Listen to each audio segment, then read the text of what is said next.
సద్గురు గారు నమస్కారం. హృదయపూర్వక నమస్కారాలండి, వందనాలు. నేను మీతో తెలుగులో మాట్లాడిద్దాం అనుకుంటున్నాను ఇప్పుడు కొంతసేపు. హైదరాబాద్ వచ్చారు మీరు, చక్కగా 2 వాక్యాలు మీరు తెలుగులో మాట్లాడి మమ్మల్ని ఆశీర్వదిస్తే నేను చాలా సంతోషిస్తాను. నా తెలుగు తేనెలాగా లేదండి.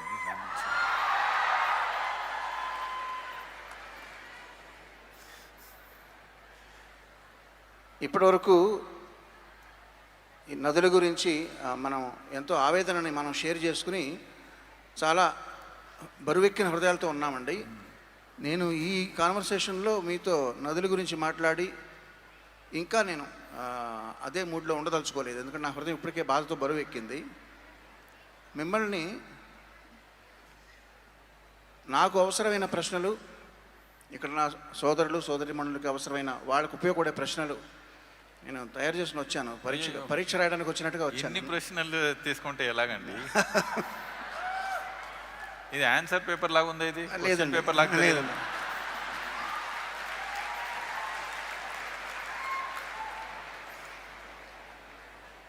అది పేజీలు చూస్తే ఆన్సర్ పేపర్ లాగా తెలుస్తుంది నాకు.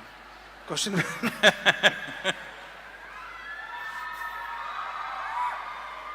ఆ ప్రశ్న వల్ల నేను కొంత లాభం పొంది ఇక్కడ సోదర సోదరిమణులందరూ కొంత లాభం పొందాలని ఆశిస్తూ సరదాగా మిమ్మల్ని ఒక చిన్న ప్రశ్నతో మొదలు పెడతానండి. మీరు హైదరాబాద్ వచ్చారు కాబట్టి డివోటీస్లో ఎవరైనా మిమ్మల్ని భోజనానికి ఆహ్వానిస్తే 3 ఆహ్వానించారు మిమ్మల్ని.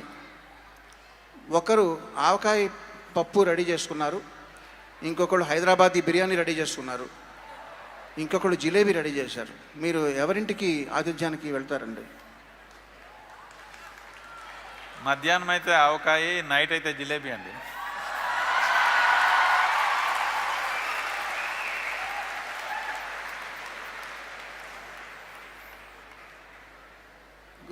Sadhguruji, shall I continue in English?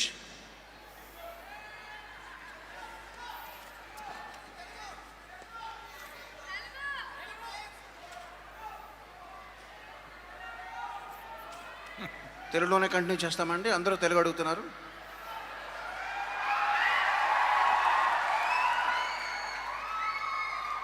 Sadhguruji, ముందర నాకు ఒక మానసిక సంఘర్షణ ఉందండి మనసులో ఎప్పటి నుంచో. ఆ విషయంలో మీ నాకు సలహా కావాలి. నేను కొన్ని సంవత్సరాల క్రితం ఇంట్లో కూర్చున్నప్పుడు గోడ మీద బల్లి కనబడుతుందండి. ఆ బల్లి ఎదురుగుండా ఒక చిన్న పురుగు ఉంటుంది. దాన్ని నేను కాన్సన్ట్రేట్ చేసి చూసినప్పుడు అది అటెన్షన్ నాకు వచ్చినప్పుడు ఆ పురుగుని అది తినడానికి సంసిద్ధం అవుతుందని నాకు అర్థమవుతూ ఉంటుంది. నేను తొందరగా వెళ్ళి దాన్ని తరిమేస్తాను, పురుగుని, so that lizard is not getting it. అంటే దాన్ని సేవ్ చేస్తానని సంతృప్తి కోసం నాకు తరిమేసేవాడిని అండి. కొన్ని సంవత్సరాల తర్వాత ఏమనుకున్నానంటే, అది దానికి ఆహారం కదా, మనం దాన్ని ఎందుకు డిస్టర్బ్ చేయడం అనేది వదిలేయడం అలవాటైందండి. ఇప్పుడేంటంటే ఎప్పుడు ఆ సందర్భం ఎదురైనా సరే అది వదిలేయాలా దాన్ని తెరమేయాలా అనే సంఘర్షణతో నిత్యం నాకు అది ఉండే ప్రాబ్లం అండి. అది దానికి మీ ఒక ఓటు నాకు కావాలి. ఏం చేయాలి ఆ సందర్భంలో? నేను దాన్ని తెరమేయాలా, దాన్ని వదిలేయాలా? అట్లాగా. We should leave the lizard's business to the lizard.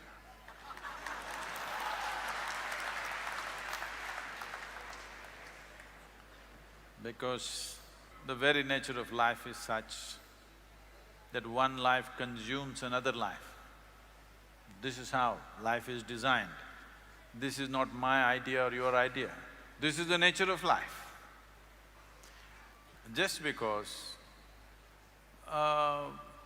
a little bit of brain or cerebral development happened recently, Just some time ago we were all monkeys.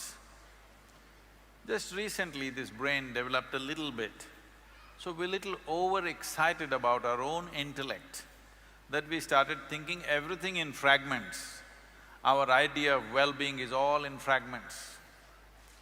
We think we will save the moth, but we did not think about the lizard. Then we thought, let him eat. It's not for you or me to even think whether he should eat or not. He will eat.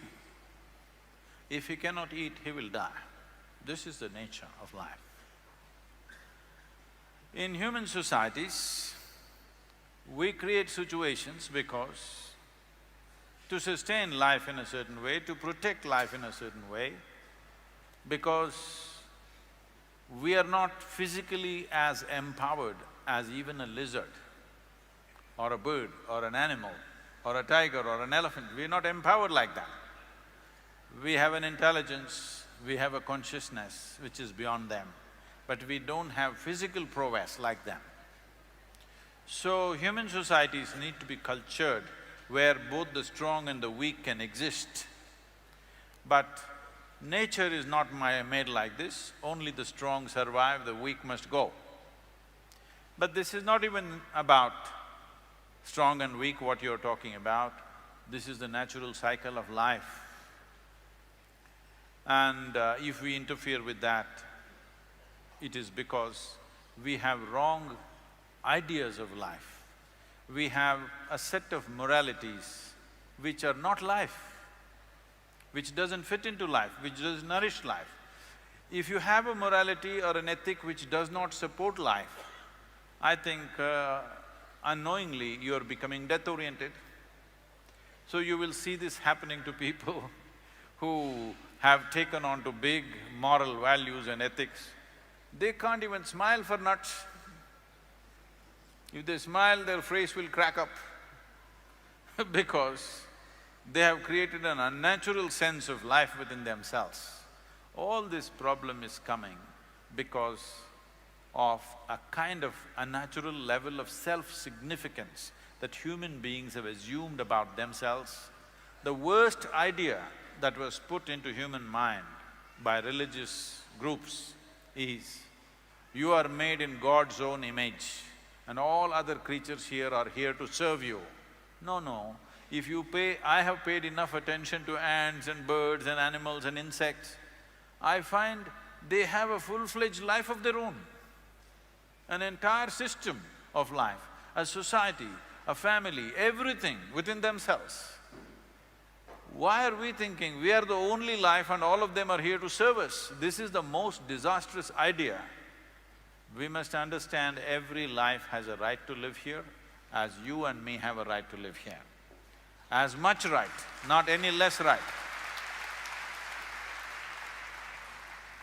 The ant and the elephant have equal right to exist in this. This is how nature is created. It is only in human mind we think elephant is big, ant is small. That does not exist in nature. Elephant may be big, ants have democratic numbers. If you hold a vote, ants will win. So if you go by human values and hold a democratic election in the jungle, ant will become the king of the jungle.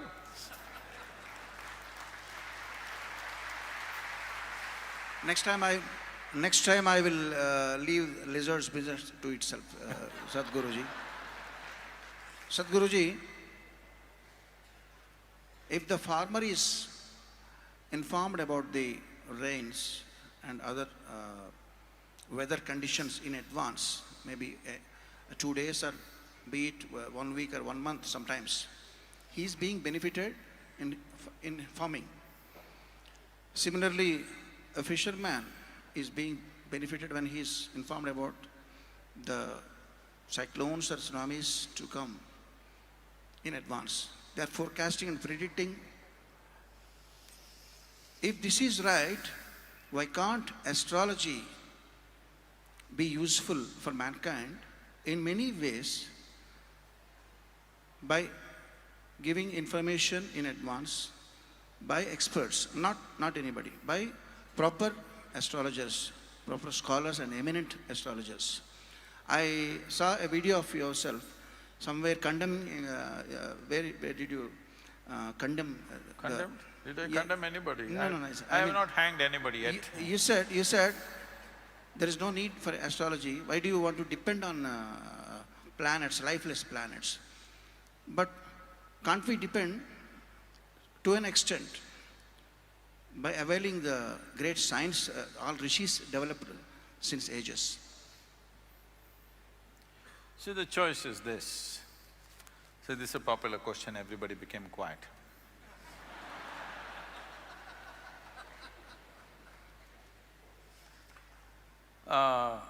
We must understand this.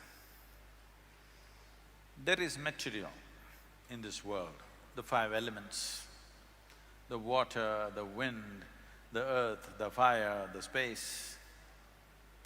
And there are products which have come out of these five elements. From a simple plant, the simplest plant life to animal life, to human beings. All these are the products of that. It is just that the products went on evolving. See, there was a time as civilizations grew, if you look for ancient civilizations, most of the time you look for pottery pieces, yes? Pieces of pottery. What pottery means is, you dug the earth and made pot out of it. You made this kind of pot, you made this kind of pot, you made that kind of pot, whatever kind of pot. That is the best they could do 1,000, 2,000 years ago or 5,000 years ago or whatever number. Today, you're digging the same earth and make a computer out of it. Same earth or no? The same soil with which you made a pot, today you're building a spacecraft, isn't it? So this is what life has also done. With the same soil, with the same elements, with which it created an amoeba, today it has made a Keeravani. All right? So, can you treat a pot and a computer the same way? We cannot… No. we If I cannot- keep a pot here, we know pot will stay only here. If you don't handle it right, it'll break, otherwise it'll stay here, all right? But Yes, Guruji. today you can make a computer which will walk, which will talk, which will go all over the place. But it goes to a program. But now what a human being means is, we have evolved a consciousness. That means we can go beyond the natural tendencies of the materials with which we are made. That's what it means. We can go beyond whatever directions the wind is maybe blowing this way.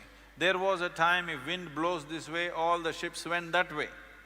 Today, it doesn't matter which way the wind is blowing, they will go where they want to go, isn't it so? So, this is because of human consciousness, human ability and human will to do what? So similarly, all of you have a horoscope?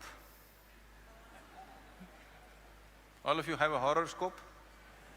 Just one or many versions, come on, eh? Those of you married, I'm sure you have at least two.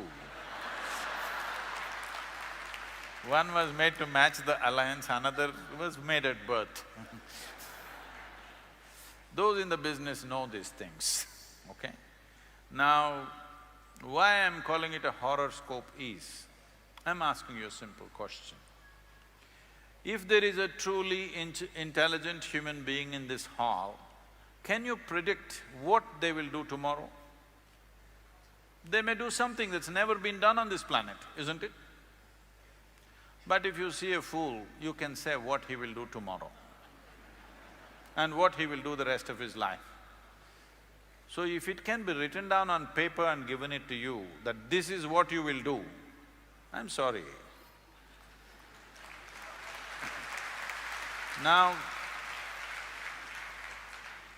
does it mean to say the planets, the elements and various other influences have no influence on us? Definitely they have. They have influence on us. But the question is this, do you believe that inanimate things in the world, the planets, stars and whatever else, are superior or human consciousness is superior? You must decide. Which should determine the destiny of which one? Should we decide the destiny of the planet or the planet should decide the destiny of who we are? So if you do not take life into your hands, then planets will decide what should happen to you to some extent. But if you take life into your hands, planets cannot decide, you must know this. The best astrologers in the world, in the country at least, if you tell them, I am on a spiritual path, they will say, no, we won't make predictions for you, because you have taken life into your hands. We can't make predictions for someone who's taken life into their hands. I'm interested to see that every one of you take your life into your hands. What it means is, if you have mastery over your physical body, 15 to 20% of your life and destiny will be in your hands. If you have mastery over your mind, 50 to 60% of your life and destiny will be in your hands. If you have mastery over your life energies, 100% of your life and destiny will be in your hands.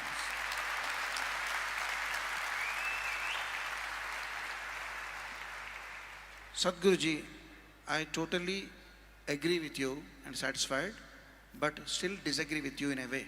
Let me tell you. I know pretty well that you love to drive a car, good car. There are signboards on the way, an accident-prone zone. That doesn't mean every car passing through that zone will meet with an accident, but it is more prone than the other areas, so that you will be cautiously driving while you are passing the… First of all, no government has any business to say accident-prone zone. Unfortunately, they're saying it. They have no business to say it. They must tell me what is the grade of the road, what is the degree of turn, and I will decide how the hell I should drive.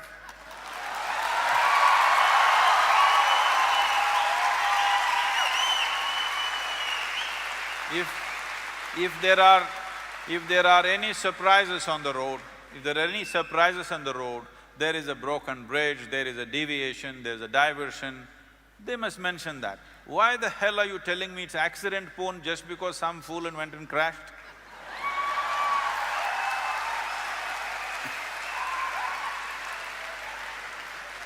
See, there are many people who will buy a car, new car, before they bring it out of the showroom, they will take a coconut and break it on the car and create a dent on the car and then drive it, because they're shit scared of driving. If you give… I don't get to buy a car, what people give I drive. Otherwise, if I buy, I will swing it out of the showroom on the first day. I won't sit and do puja in front of the car because I know how to drive.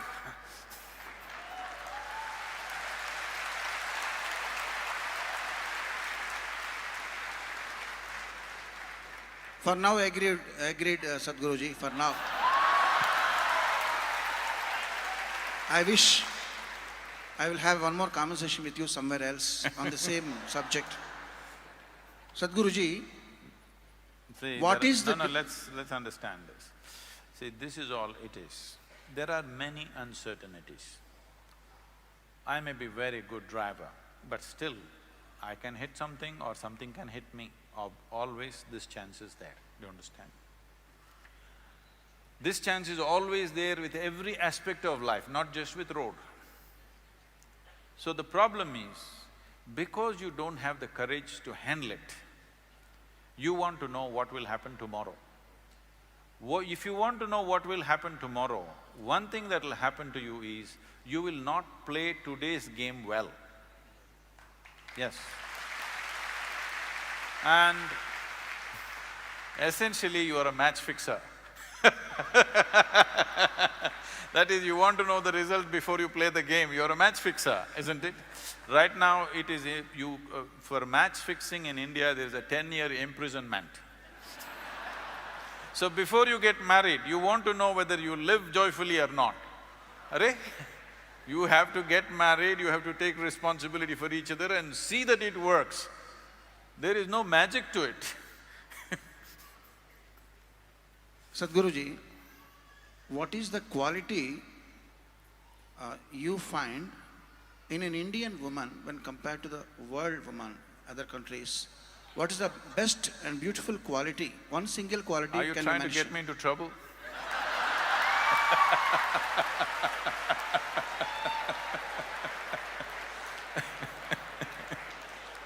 How she is different and how she is greater than when compared to the other women all over the world.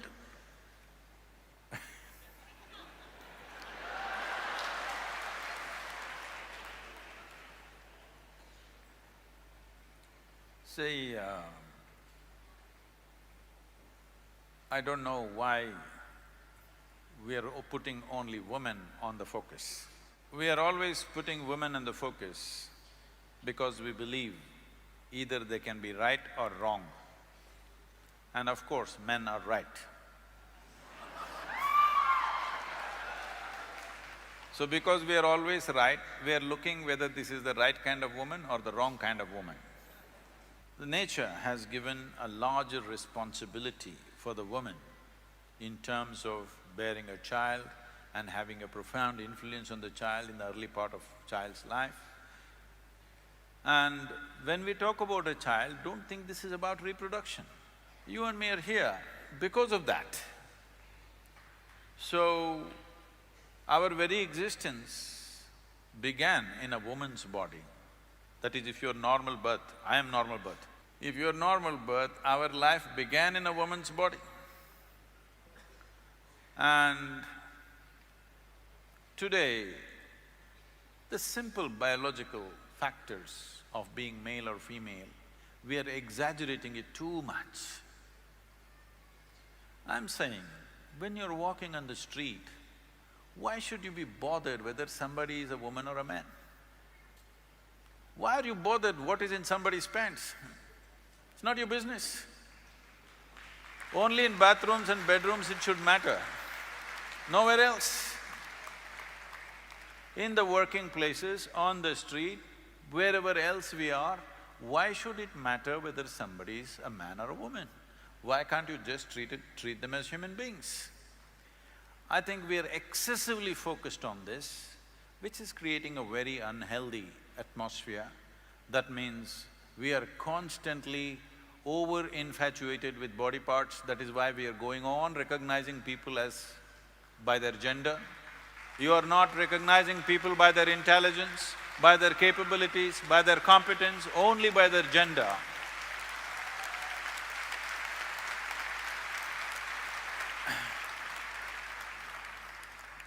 But it is not a fair way of looking at the world. For certain aspects of our life, gender is important. But for rest of the life, how much brains you got is important, how much capable you are is more important. Gender is only valid in certain relationships.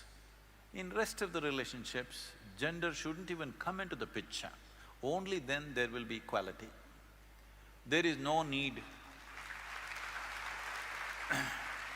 there is no need to go on talking about women's rights. We must say human rights and women are part of it, that's all. So, about the Indian woman should I still talk?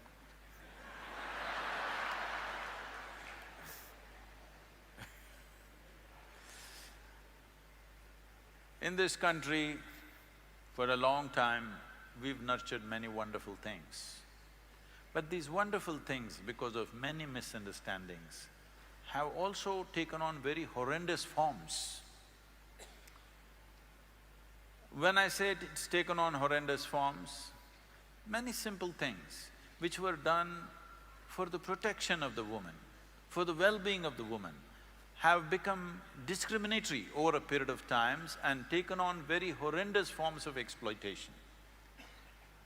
We must look back and see why these little things were created. If we don't address these things, the Western world is on a binge because they want to make male and female equal. It is not necessary to be equal. Equal opportunity is fine. It is not necessary to expect a woman to do the same things that a man is doing. Then what is the point of the gender differentiation that nature has made? It's important, the feminine in the world is as important as the masculine in the world. But today, in the name of equality, women are coming to a place where they are beginning to act like men because they know that's the only way they can succeed in the world. The only way they can succeed is they have to act like men. You see even women doing like this these days. This is not necessary because if you destroy the feminine, then you truly have enslaved the woman. If you do not value the feminine in the world, all the gentleness will go away, you will have a marketplace at home also. Your marriage also will be a marketplace. It's already happening big time. Before people marry, they're making an agreement. When we break, who will get what in this house? Yes, prenuptial agreements are being made. Before we get married, already an agreement, if we break, my bank balance is mine, yours is yours. How can two people live like this? But here, still we have the joy of two people becoming one and enjoying that. Maybe after some time you will fight, but still, at least you have the joy of weaving two lives into one. When you go at it like this suspiciously in the name of equality, you will never know the joy of knowing each other, mingling with each other, being one with each other. Nothing will happen. Home will become a marketplace. This is because of wrong ideas of equality. Equality you should not even talk about. We should talk about responsibility for each other.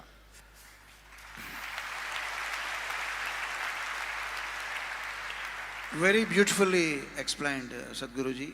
Thank you very much. And the next question is… నేనేంటండి answer copy చేసేవాళ్ళు చూశాను, ఇదేం క్వశ్చన్లే copy చేస్తున్నారండి?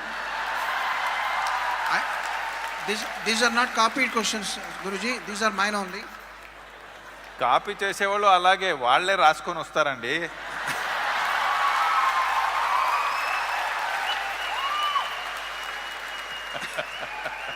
I just wanted to save your valuable time, so I just written. Okay.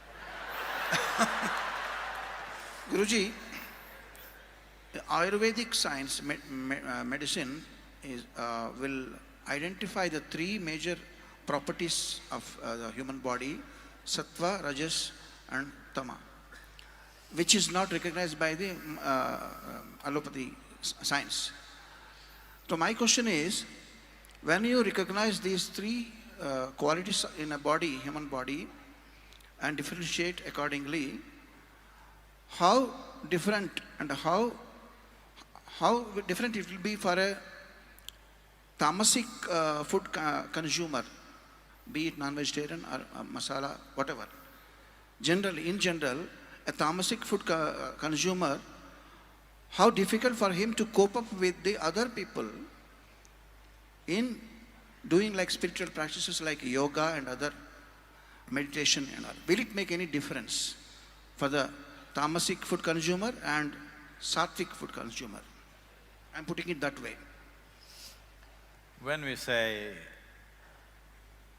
tamas, rajas and sattva, what it means is those kind of food substances which create lethargy in the system, dullness, increases sleep. Sleep means death. You are dead for 8 hours a day or 10 hours a day, whatever, or 1/3 of your life you're anyway dead. Rajas means you are active in the world. Activity without the necessary awareness, after some time you will get frustrated with activity because suddenly one day when you stop and look, you don't know why you're doing what you're doing. Tamas means you're conscious, it brings consciousness. This is not just in food, this is in us. We are also recognizing foods which support this, that's all. It is not that food will cause these qualities in you. You have these qualities, some foods support that, some foods don't support that, that's about it. Food is not a deciding factor. You can eat garbage and still be a Buddha. But why eat something which doesn't support you and go against it? See, it is like you bought a diesel car and you put kerosene in it. You buy a petrol car and you put diesel in it. It will still go, but it will not function at its optimum. So we should see what kind of food are we designed for. If you look at this fundamentally, there are various aspects which will tell you certain stories about what you should eat. Now, it is not only about human beings, it is about the individual human being. Right now, what is the nature of your quality, accordingly you should eat. If you leave it to your senses know what to eat, how much to eat, how much of what to eat. But because too much education, sense is gone. Everything is by information. What to eat, they will Google and see.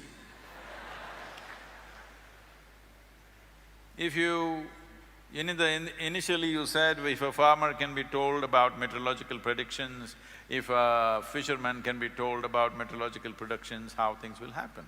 I want you to understand, even now, the best fishermen in the world never look at the meteorological predictions.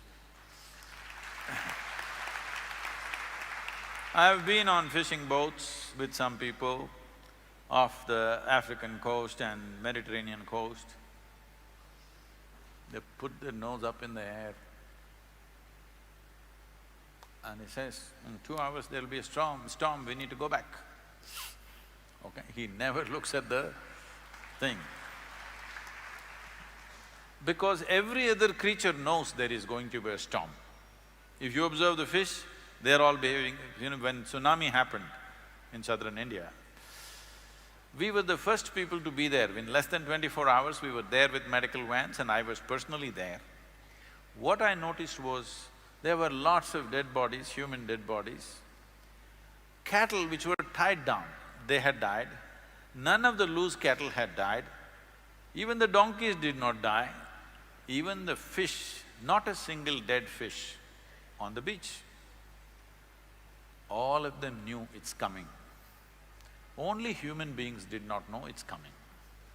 Not only that, in Andamans, we have a Air Force station, they have the best meteorological stuff.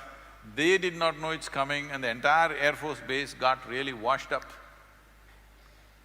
Why I'm telling this to you is because when we say we are the most evolved life on this planet, what it means is, we have the most complex and sophisticated neurological system. If we have the most complex and sophisticated neurological system, we must be able to sense more things than anybody can sense, isn't it? No, don't clap, you're not sensing anything. But now, because of a little cerebral activity, our thought and emotion has overtaken us in such a way, what you think and feel has become paramount. Your psychological drama has become bigger than the cosmic drama. Yes, what you are thinking today, isn't it more important than what's happening in the entire cosmos? So because of this fallacy, because of this misunderstanding, because you're too engrossed in your own psychological drama, you can't sense it. Otherwise, I must tell you this, I was living on a farm in a remote place outside of Mysore many years ago. I hired one guy whose hearing was very bad. Because his hearing is bad, he looks like a fool because he doesn't understand what people say. So in the village, everybody makes fun of him, they call him names and things and, treat him badly. So I said, you come and live on my farm, so he lived on. He will simply sit like this, because he can't have conversations. If I have to have conversation with him, I have to shout at him, he will understand half the sentence. So he simply sits. Suddenly one day he gets up and starts preparing the plough and the bullocks. I said, what are you doing? He says, no, tomorrow we will plough. I said, there is the rain. He says, no, it's going to rain tonight. I look at the sky, it's all empty sky. How is it going to rain today? No, Swami, it'll rain today. And it will for sure rain today. and tomorrow morning he's plowing at 5:30 in the morning. Then I thought, oh, this dumb idiot, he knows something that I don't know. So I went there and sat just like him, squatting where he used to sit, same place, and I put my hand out like this, trying to feel the moisture, temperature, smell of the earth, this. I took 18 months. Every day I sat, because I was insulted, this dumb idiot knows something that I don't know. I can't take it. So I sat there, felt it, watched the leaves, watched the insects, watched the birds. Then today, I will tell you, if I say there's going to be rain, 90% there is going to be a rain. This is not some magic, this is not some yoga, this is just observation. That's all. Sadhguruji, one of my family friend's son, his name is Vishwak and he's just 7 years old. Ever since he was born, all his interests were about seeds or plants and trees. He's obsessed with only them. No chocolates, no biscuits, no cakes, no sweets, no toys, no video games, no playing outside. And he's completely meditatively into thinking and obsessed about knowing about trees, planting them, nurturing them, and collecting many seeds and all.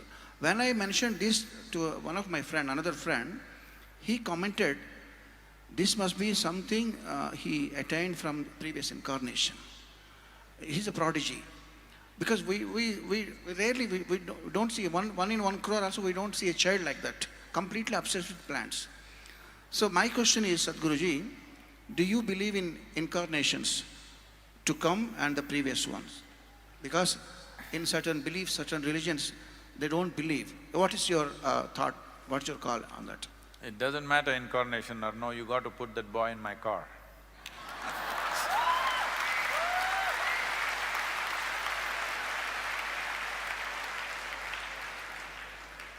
Because very few lives have that much sense as to how life happens. Others never paid attention to anything. There is need for so much entertainment in the world simply because people have no attention for life. If you pay attention to life, you will see it'll engage you in such a way, there is no time for any entertainment. If you just observe one plant growing, it will keep you engaged for an entire lifetime because it's so fantastic. Simply you see, plants are growing. You're a tourist on this planet. Because all the time, all you're doing is take a selfie. Plant, selfie. Tree, selfie. Elephant, selfie. Sadhguru, selfie. You are a tourist. A tourist will not know Hyderabad as a Hyderabadi will know Hyderabad, isn't it?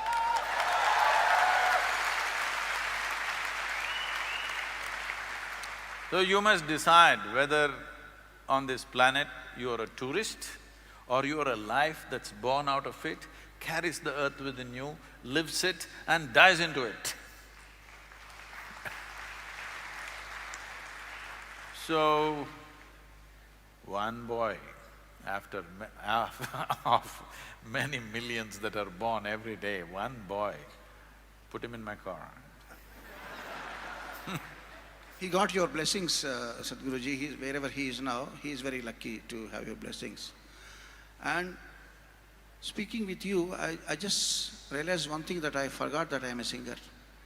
Please sing, sir. I'm recollecting, when you are talking about selfie, I'm recollecting one of the most popular Tamil song.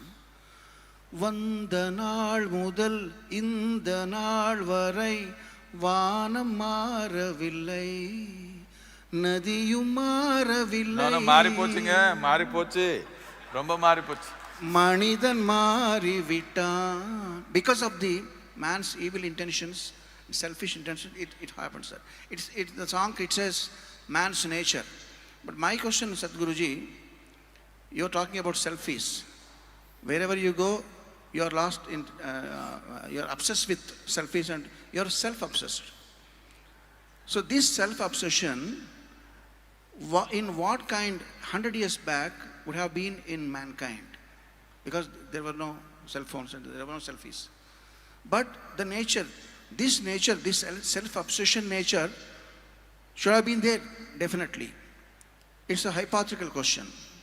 Can you kindly guess what kind of obsession that man have Oh, I had? thought you thought I'm more than 100 years, so you're asking me, how was it 100 years ago? Well, I look it maybe, so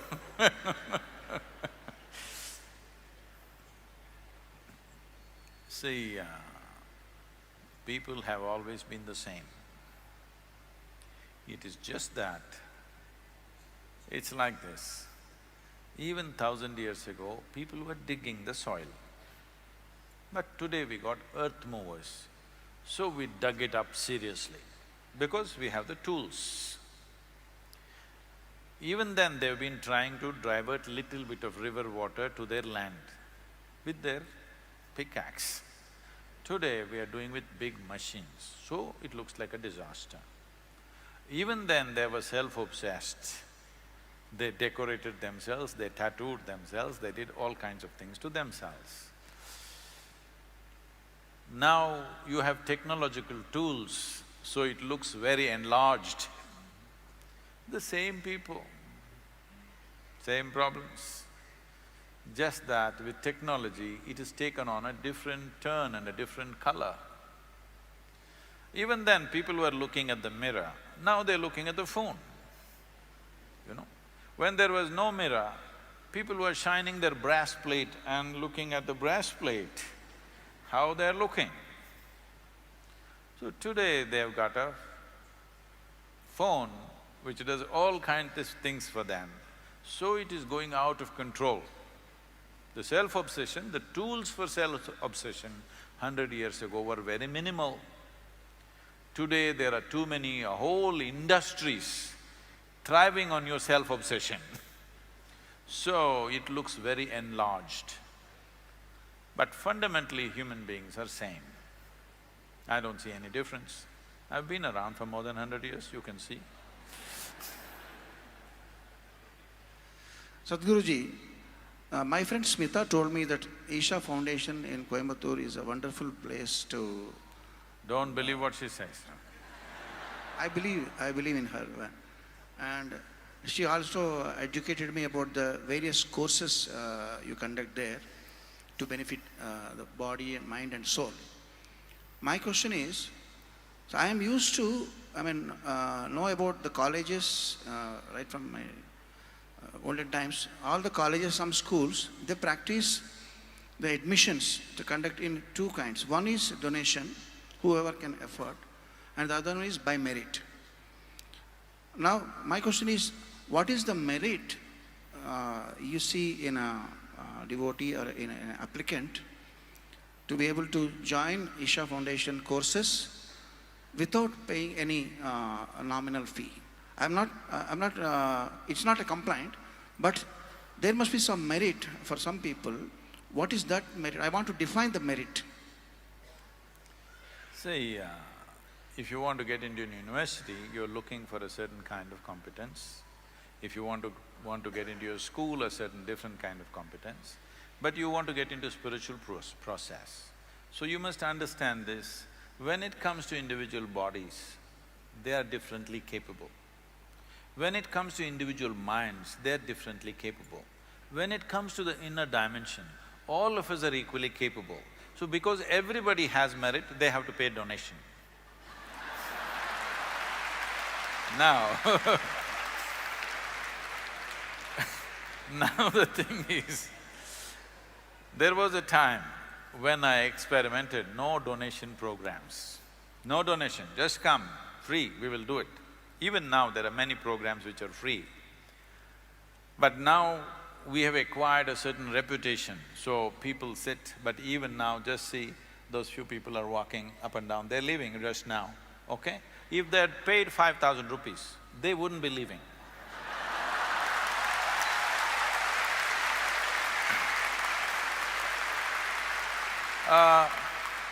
This is just a gossip session between you and me, so it's okay, they can go halfway through the gossip, no problem.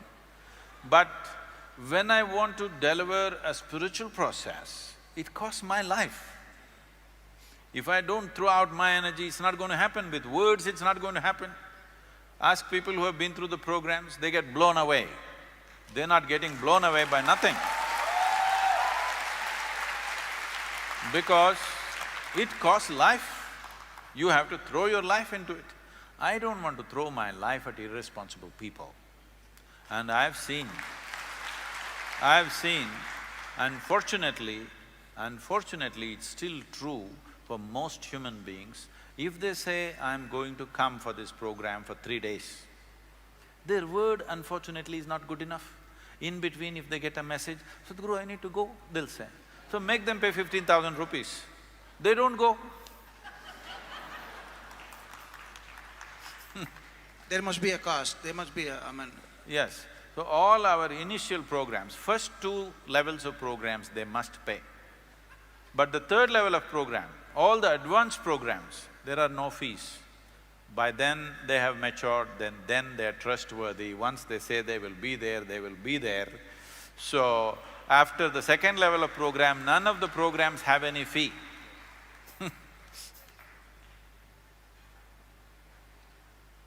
Sadhguruji, I have a dream.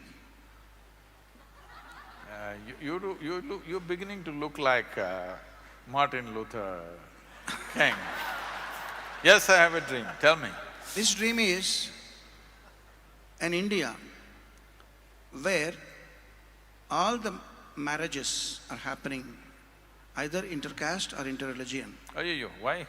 mandatorily, so that after one generation or 2 generations, people will get confused or totally forget and totally leave it off to be able to know a person's caste. Because unfortunately, an XYZ is a sportsman or sportswoman, gets a medal from an Olympics or something.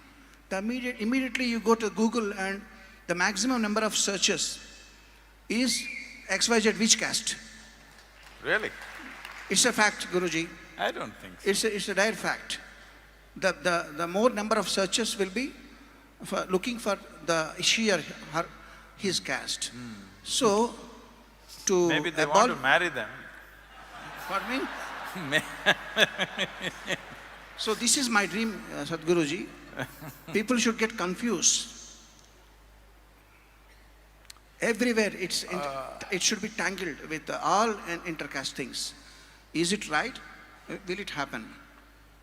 I don't like anything intercaste. Because first of all, when I meet people, it never even occurs to me what caste they are. So I don't know how to do intercaste, I only see human beings. So when you must understand this.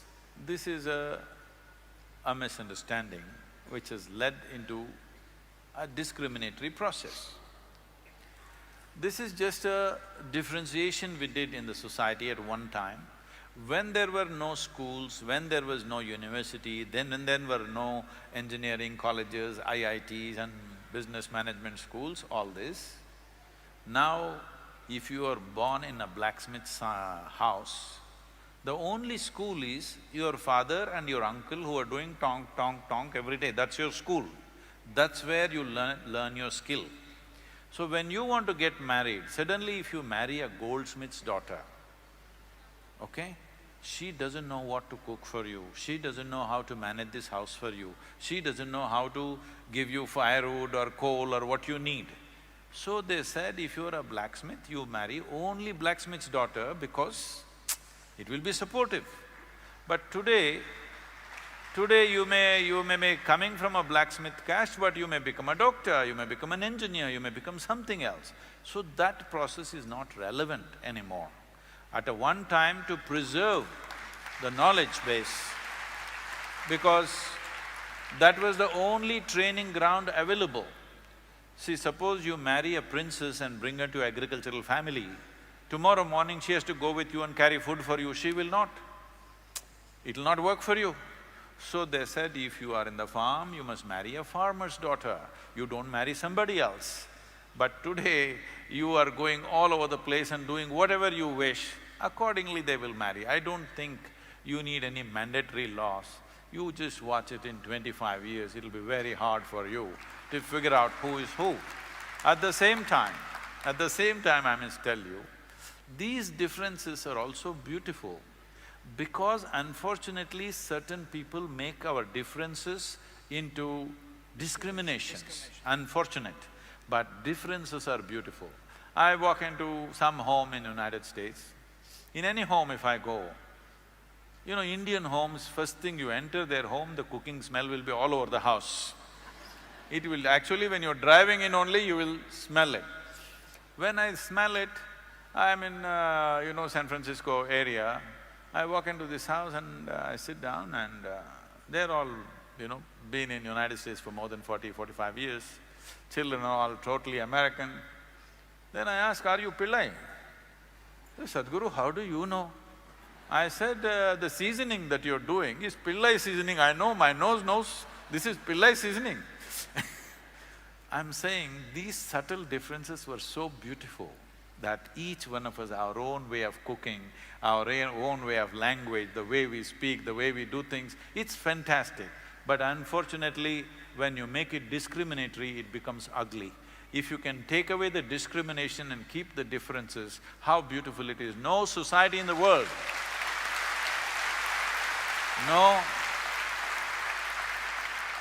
no society in the world has these fine distinctions. People live on the same street for generations, but still this home will cook like this home will cook the other way. How beautiful it is. But this is completely gone because now everybody is trained on Google. The same avkai from Krishna district, Godavari district, Telangana, Andhra, is it not different? Distinctly different. All these subtleties you want to take it away and make it one McDonald's food, okay? No, I think that is an ugly world. These subtleties, these differences are fantastic. We are a colorful culture because of these differences. But the problem with human mind is unfortunately, a goldsmith thinks he is superior to the blacksmith. Though you can very easily live without a goldsmith, but you can't live without a blacksmith. So this discriminatory thing, we must take it away. I must take this opportunity and tell you this. People are always asking me, Sadhguru, what is your advice for our children? As if children need anybody's advice. Without figuring out how to raise children, you delivered children, so you're the one who needs advice.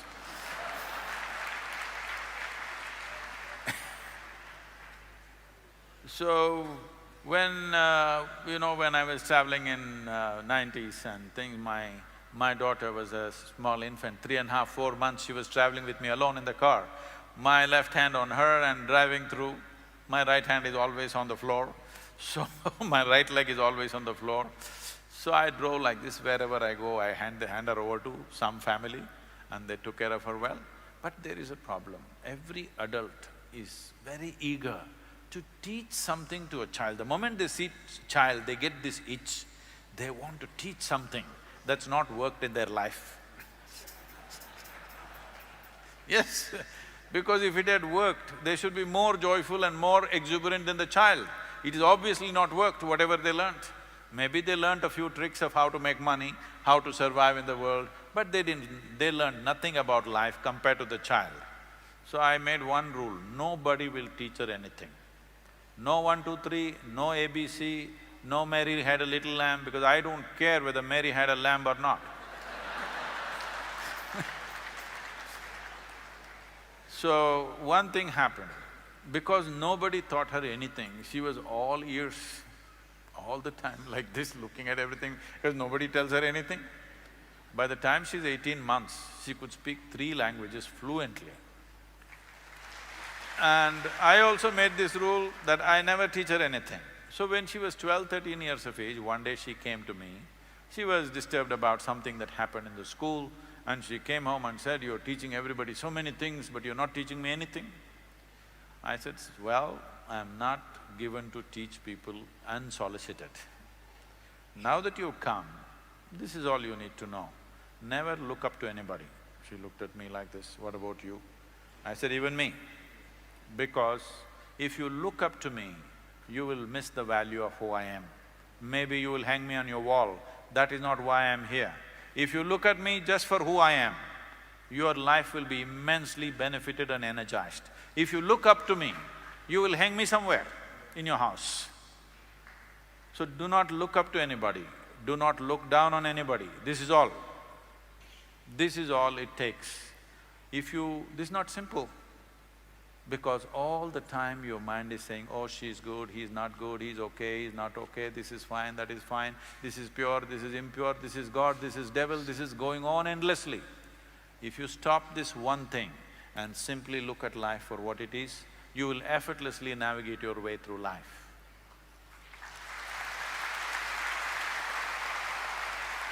Very well said, Sadhguruji. Now, since it's time to take a few questions from our friends here, they are very enthusiastic, I have to sacrifice my question paper. Yes.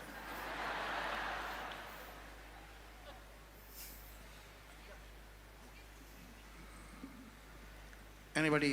Yeah. Namaste Sadhguruji, this is Satish Pendiala. And కొంచెం బ్రైట్గా మాట్లాడండి. yeah, sure అండి. Dharma Sankat versus societal constraints. How to balance these two? What is that? Dharma Sankat? Dharma, emotions. Oh, dharma is emotion for you. I mean, true emotions, divine emotions versus societal constraints. How to balance these two in life of confusion? There is a lot of mess up in the question itself. There are no divine emotions. Emotions are human. Even animals are capable of emotion. You have a dog at home? Yeah. Does it have emotions? Lot of emotion. But you don't know whether God has emotion or not. Do you know? Hello? Then why are you saying divine emotion? Human emotion you're talking about. It's just that you think your emotions are divine. This is a serious problem. You must understand your thought and emotion are just your psychological drama. You can conduct it whichever way you want. So I'm asking you, if you had a choice of having either nasty emotions, miserable emotions or blissful emotions, what would you choose for yourself? Please choose right now, I'll bless you because that's all you have to do. Anyway, they're your emotions. You have to choose what should happen within you, isn't it? But you are talking as if it's happening to you from somewhere. Your thought and emotion and whatever else happens within you, happens within you. It doesn't happen from somewhere else. You may be taking a stimuli from somewhere else, but the source of what happens is happening within you. Your psychological drama, మీరు film direct చేస్తారండి? నేను music చేస్తాను. Music మాత్రం. Your drama, you must be the director. If you have a lousy drama going, it's because you're a lousy director, that's all. Yes, that's all it is. You think it's something else. No, you're just a lousy director. You just have to learn the art of directing your drama well. ఏం చెప్తారు?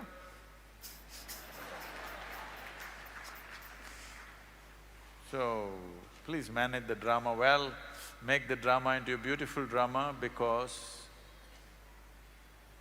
there is only one wealth in your life. Listen to me carefully. There is only one wealth in your life.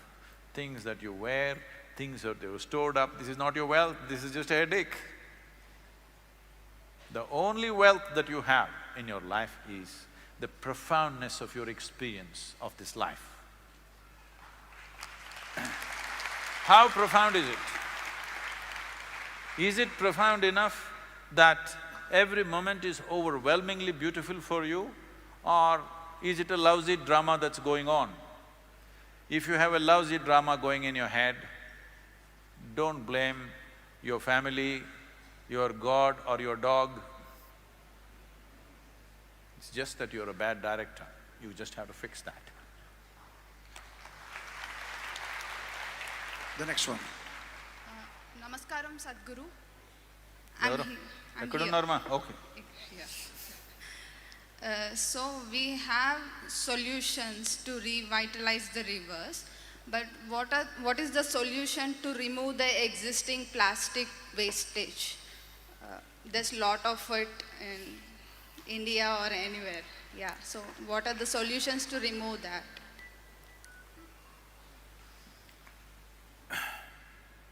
See, plastic is a miraculous material. Let's understand this. All the plastic warriors, please listen to me carefully. Plastic is a miraculous material. It's one of the most fantastic materials that human beings have created. The problem is not of plastic, the problem is of human irresponsibility. So that's what we need to fix. If we generate a more responsible population, plastic is a wonderful thing. How many things in our lives have become easy and wonderful because of plastics? But we think plastics are bad. Plastics are not bad. Plastic is a wonderful, fantastic material. Human beings have become irresponsible. Let's fix that. But the damage that's already done, please understand, all the damage that we have done in the form of pollution, it is not very difficult to fix, it just needs determined political action and responsible action from the citizens of this country and the world, which can be done. But the more serious problem is the depletion of resource. Depletion of soil and water is a far more serious problem and much more difficult to revitalize. You're saying, okay, we will revitalize the rivers. It's not as simple as that. But removing the plastic is not really a big problem. If we have a project to remove that, first you get Hyderabad city responsible enough that they don't throw plastics all over the place. Then you will see removing it is just a matter of 1 month or 2 months. The entire Telangana, whatever plastic, we can remove it in a 2 months' time. What do you say, Visweswar? First stop throwing it. You stop that, removing it will happen in 2 months and we can recycle the plastic. It's a very useful material. A material that does not deteriorate is not against you. This means you can use it 1,000 times. Anything that you can use 1,000 times over means we are not going to exploit other resources unnecessarily. So plastic is a solution for environmental problems that we have. But unfortunately, we have made a solution into a problem.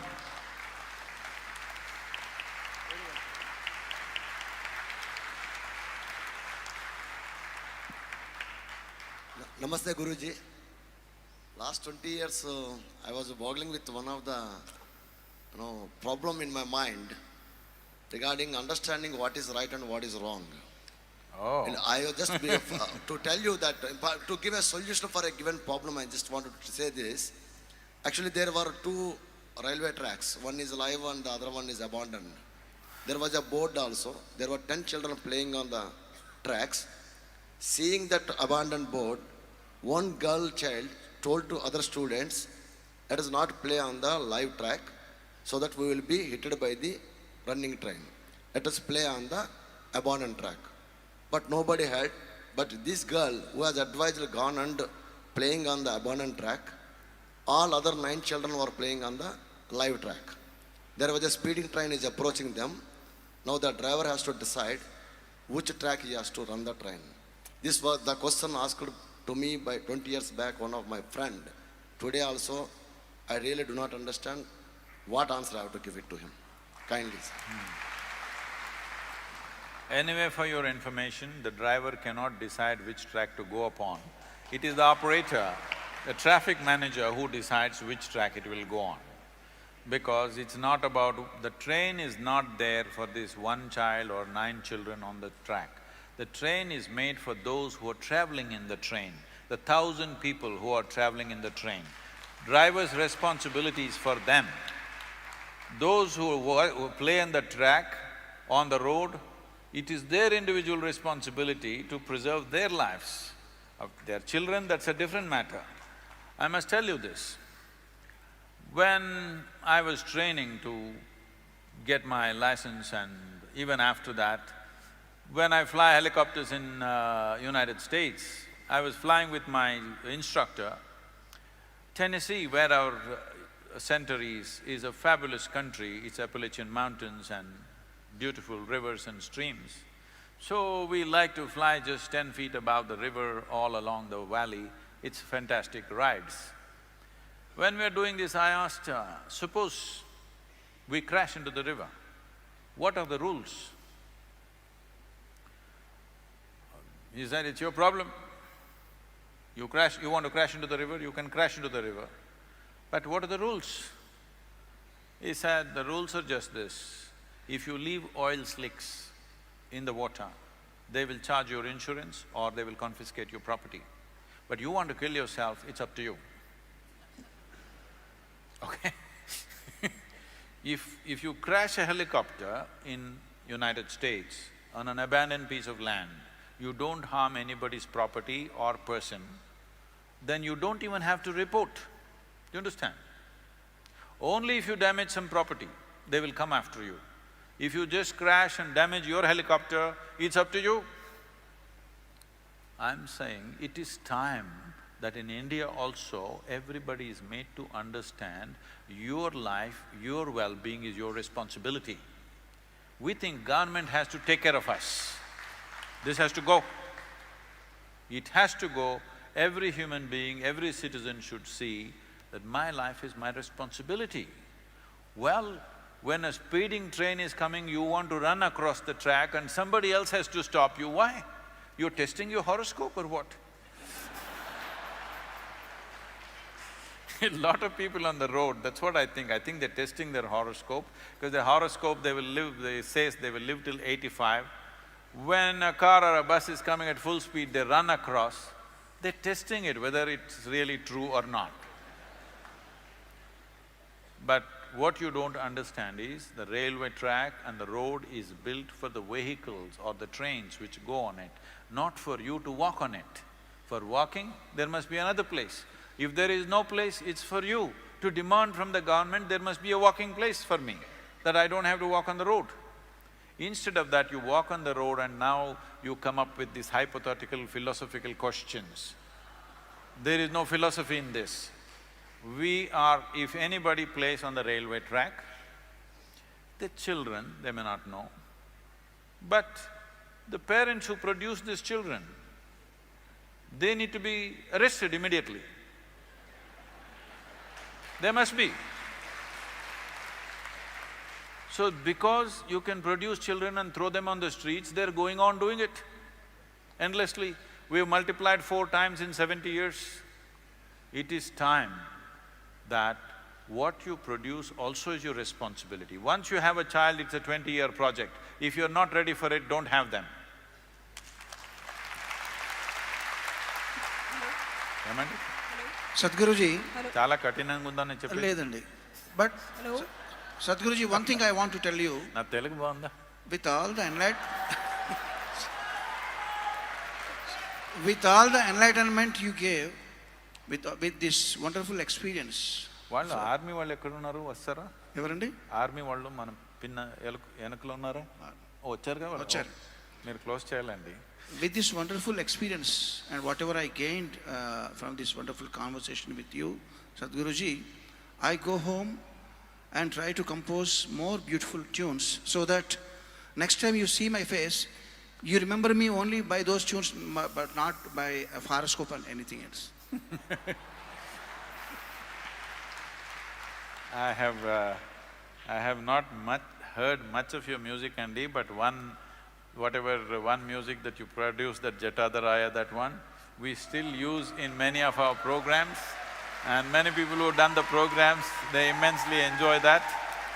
So, thank you very I'm much. blessed, Guruji, Keep Sadhguruji. making good I'm honored. music. I'm honored. మీరు ఏదో పాడొచ్చు కదా? ఏదో ఒకటి పాడొచ్చు కదా పాట? Actually, I thought of making Sadhguruji sing my tune. Sadhguru, you want to… can you please sing my tune? You already mic. Whatever you like. I am not a musician. I don't know any raga tala. నేను పాడేకి నాకు ఏ రాగమో ఏమి తెలియదండి, సిగ్గు లేదు నాకు, అందుకు పాడతాను. సద్గురుజీ, మీరు సిగ్గుపడరు. సిగ్గు లేదు means it is different meaning sir. మీరు సిగ్గుపడరు. ఏంటది? సిగ్గుపడరు.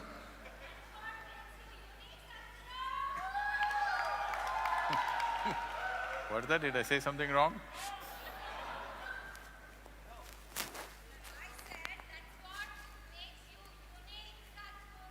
Thank you. Some lines, a few lines for us, Sadhguruji. I should sing?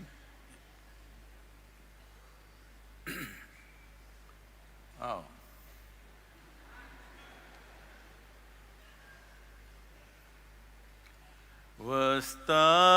వస్తావట్టిదే పోతావట్టిదే